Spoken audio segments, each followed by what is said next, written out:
એ ભગવાન, તમે મને ભિખારી હું લેવા બનાવ્યો? મને કરોડપતિ બનાવ્યો તો તમને શું વાંધો હતો?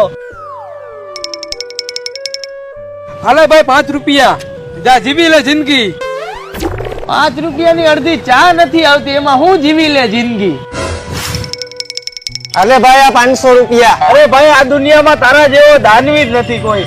આ દુનિયામાં ભાઈ તારા જેવો કોઈ રૂપિયા વાળો નથી. બધા 5-5 રૂપિયા દઈને જાય છે, તે 500 રૂપિયા આપ્યા? હા ભાઈ મેં તને 500 રૂપિયા આપ્યા. અરે ભાઈ, તારો ખૂબ ખૂબ આભાર. આ દુનિયામાં તારા જેવા માણસો ઓછા છે, તે આ ગરીબને 500 રૂપિયા આપ્યા? હા ભાઈ મેં તને 500 રૂપિયા આપ્યા. બધી દુકાને ફર્યો, ક્યાંય કોઈ મને છૂટા ન દીધા. આ તો તારી પાસે મેં છૂટા જોયા ને એટલે મેં તને 500 રૂપિયા આપ્યા. હવે તું એક કામ કર, એમાંથી 5 રૂપિયા લઈ લે અને 495 રૂપિયા મને પાછા દે. હાલે, તારા 5 રૂપિયા નથી જોતા ને, તને છૂટાય નથી દેવા. નીકળ.